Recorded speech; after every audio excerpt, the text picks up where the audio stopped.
Hello and WhatsApp guys, आप देख रहे हैं बेजल डीप टेक और मैं हूं आपका दोस्त दीप पगासिया।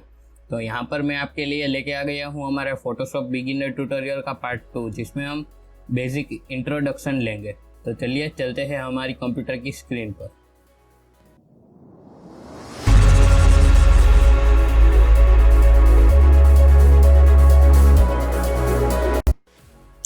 तो यहाँ पर हम आ चुके हैं हमारी लैपटॉप की स्क्रीन पर। तो यहाँ पर हम पहले सीखेंगे कि हम न्यू फाइल कैसे क्रिएट कर सकते हैं। तो आप कीबोर्ड में Ctrl+N की प्रेस करके भी आप न्यू फाइल जनरेट कर सकते हैं। और यहाँ पर जो फाइल मेनू है उस पर आके न्यू पे जाके यहाँ पर आप सिंपली से अपनी फाइल क्रिएट कर सकते हैं। तो यहाँ पर मैं ओके दबा देता हूँ। तो यहाँ पर आप देख सकते हैं कि हमें कुछ ऐसा इंटरफेस देखने को मिलता है। तो यहाँ पर जो पहली रो है जहाँ पर मेनू है उसे हम मेनू बार कहते हैं, और ये जो रो है जिसमें हमें टूल्स दिखते हैं उसे टूल बार कहते हैं। यहाँ पर आप 1 रो और 2 रो में सेट कर सकते हैं, वो आपके हिसाब से आप कर सकते हैं। तो ये जो वाइट एरिया है वो आपका वर्क स्पेस है, जिसे हम कैनवास भी बोलते हैं। और यहाँ पर जो बाकी का ब्लैक एरिया है वो फ्री स्पेस है, यहाँ पर आप कुछ एक्सपेरिमेंट कर सकते हैं। तो यहाँ पर जो ये वाला बार है, ये वाला, उसको हम बोलते हैं प्रॉपर्टी बार, जो उसका ऑप्शन है वो भी चेंज होता है। तो यहाँ पर आप देख सकते हैं कि जैसे मैं टूल चेंज करता हूँ उस हिसाब से उसके जो प्रॉपर्टीज़ है वो हमें यहाँ पर दिख रही है।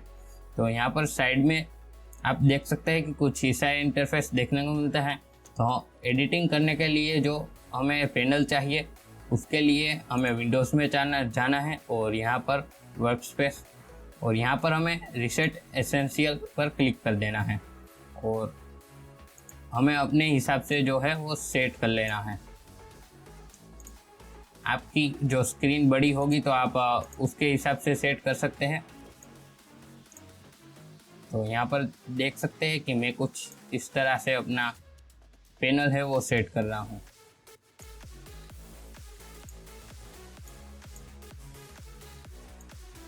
तो यहाँ पर मैंने अपने हिसाब से जो अपना पैनल है वो एडजस्ट कर लिया है। तो अब हम आते हैं कि हम जो नई फाइल है, जैसे कि हमारा फ़ोटो हो गया, तो उसे इंपोर्ट कैसे करें। तो यहाँ पर आप सिंपली से फाइल पे चले जाना है और यहाँ पर Ctrl+O प्रेस करके आप जो नई फाइल है वो ओपन कर सकते हैं। अदरवाइज़ आप यहाँ पर ओपन पर क्लिक कर सकते हैं।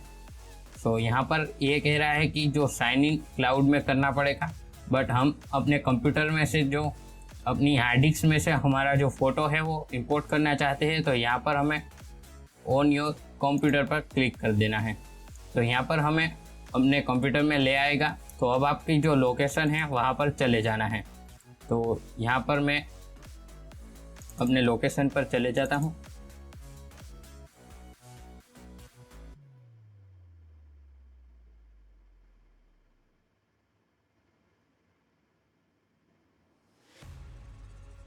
तो यहाँ से मैं ये फ़ोटो इंपोर्ट कर लेता हूँ।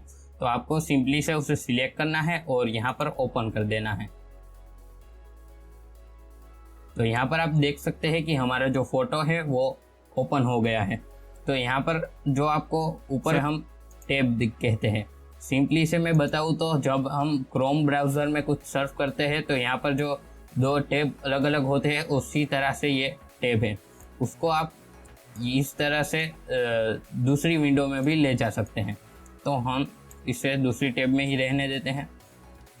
तो अब बात आती है ये लेयर की। तो यहाँ पर जब आप इंपोर्ट करते हैं तो यहाँ पर डिफ़ॉल्ट ये बैकग्राउंड रहता है। तो अब हम जो वाइट लेयर पे आ जाते हैं। तो अगर आपको जो ये वाइट लेयर है उसके ऊपर अपना फ़ोटो चाहिए तो वो कैसे इंपोर्ट करते हैं वो देखते हैं। तो यहाँ पर आपको सिंपली से ये विंडोज़ है वो छोटी कर देनी है और हम हमारे फ़ोटो के लोकेशन पर चले जाते हैं। तो यहाँ पर मेरा एक थंबनेल है वो मैं उठा लेता हूँ। तो आपको सिंपली से यहाँ पर ये फ़ोटो है उसे उठा लेना है और इस विंडो पे सिंपली से ड्रैग कर देना है। अब आप जो विंडोज़ है उसे बड़ा कर सकते हैं। तो यहाँ पर आप देख सकते हैं कि जो हमारा फ़ोटो है वो यहाँ पर आ गया है। तो इसे जो रखने के लिए यहाँ पर राइट पर क्लिक कर देना है।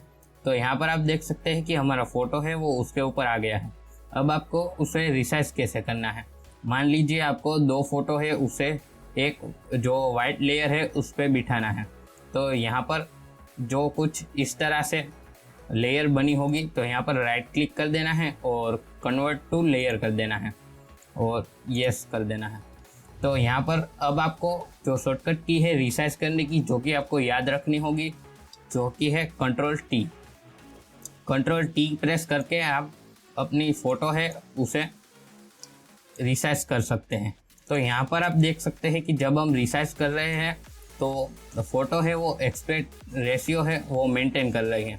अगर आपके केस में ऐसा है कि आपको फ़ोटो को सिर्फ ऐसे ही जो लंबा करना है या ऐसे ही जो ऊंचा करना है, तो यहाँ पर आपको शिफ्ट की प्रेस करनी होगी और जिस बाजू से आपको एस्पेक्ट रेशियो नहीं चाहिए उस बाजू से आपको ये खींचना होगा।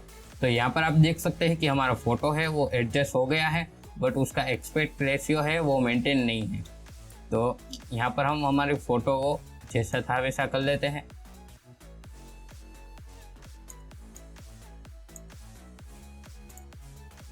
अब हम समझ लेते हैं लेयर का फंडा क्या है।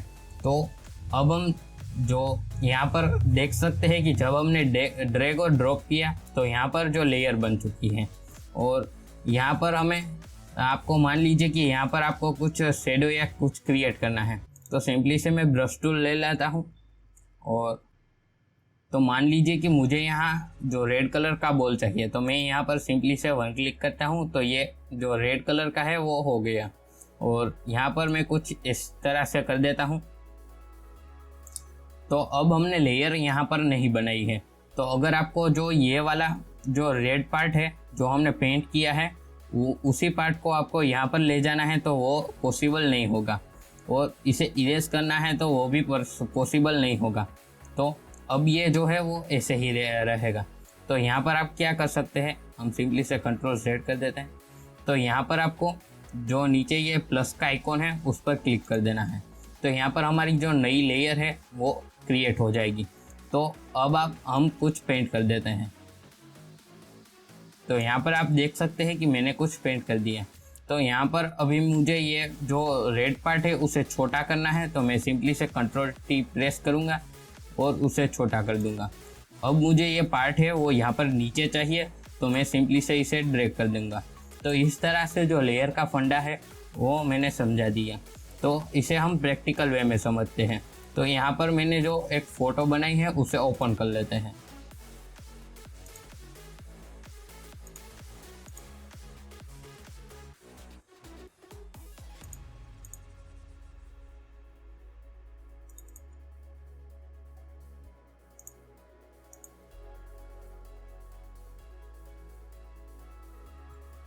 तो यहाँ पर आप देख सकते हैं कि मैंने कुछ ऐसी जो अपनी फ़ोटो है वो बनाई है। तो यहाँ पर आप देख सकते हैं कि जो मल्टीपल जो लेयर्स है वो मैंने क्रिएट की है।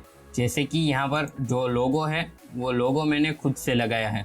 तो आपने लेयर नहीं बनाई होगी तो आपको बाद में कुछ चेंजेस करने होंगे तो वो पॉसिबल नहीं बनेगा। तो यहाँ पर मैंने जो लेयर बनाई थी इसलिए ये पॉसिबल है। अब मान लीजिए कि मुझे ये लोगो है वो मुझे साइड में चाहिए। तो यहाँ पर आप देख सकते हैं कि मुझे ये लोगो मैं साइड में ले जा सकता हूँ। इसी तरह से मैंने जो ये अपना फ़ोटो है उसे भी इसी तरह से सेट किया हुआ है।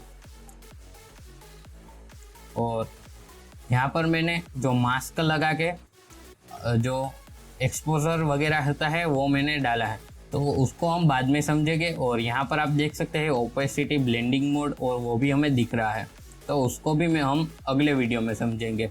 तो यहाँ पर अब बात आ जाती है कि अब जब आप एडिटिंग कर रहे होते हैं तो बिगिनर में क्या होता है कि कुछ पैनल्स है वो यहाँ पर आ जाती है, मतलब कि जो कोई पैनल डिलीट हो जाती है या फिर कोई पैनल चली जाती है।